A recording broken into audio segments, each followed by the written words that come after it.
Hey guys, Randy with Pete's RV TV. Today I'm going to show you how to hook up two 12-volt batteries on the A-frame of your travel trailer in parallel to give you some extra stored power for those camping weekends. All right guys, so I have two Group 24 deep cycle 12-volt batteries here. When I say Group 24, that's going to refer to the size of the battery.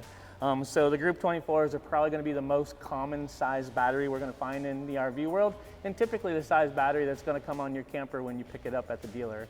So I've got two of them. I like to start with two batteries that are purchased or are the same age, because you're only as good as your weakest battery. So I like to start out with two batteries that are very similar age. Two new batteries are going to work in this case for us. So I'm going to throw them up on the A-frame and we're going to hook them up.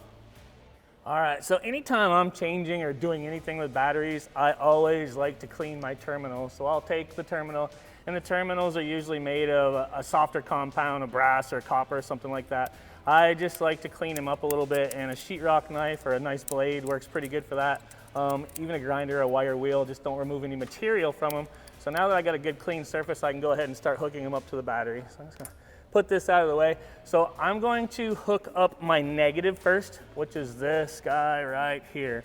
And I'm gonna hook that to this battery here. So I'm gonna put the positive on one battery and the negative on the other battery. That way I'm pulling the load down on the battery at the same rate. One's not favoring the other through resistance in a wire or what have you. So we're gonna hook up the ground first. It's always good to hook up grounds first. So I'm gonna put the ground on this terminal here.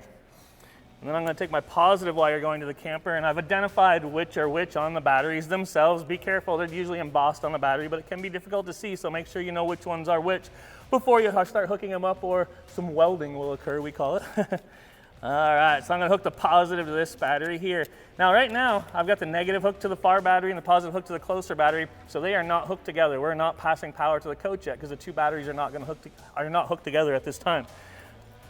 That's where we're going to use our parallel wiring method. So I've secured these two wires here. You can make them or buy them. These particular ones were already pre-made and we sell them in the store. The reason I'm using these are because they're a larger wire. That's a larger size gauge wire. This is actually a 4-gauge wire rather than probably the 6-gauge wire that I have here on the camper. We always want to go bigger, never smaller, or else your wire becomes the weak point, not the fuse in the system. So I'm going to go ahead and hook the grounds up first. So as we know, this guy is the ground on this battery. I'll put this guy on here as such. I'm not tightening anything down at this point. I'm just making my connections, and we'll tighten up everything once we are hooked. This one here, I'm gonna run over. I have done this video with no battery boxes. Typically we would have battery boxes in the loop just for safety reasons, but for the making of the video so you can kind of see what's going on here, I've opted out of the battery box. So I've got the ground hooked up. Negative to negative and positive to positive. As we mentioned, parallel wiring. We're going to hook up this positive guy here on the battery that's not hooked up, and then I'm going to bring this over here and hook it up to the positive on this battery. All right. So with my larger interconnect wires for the parallel wiring, those are now hooked up, and we can go ahead and tighten them up. 9/16 wrench on this particular setup here.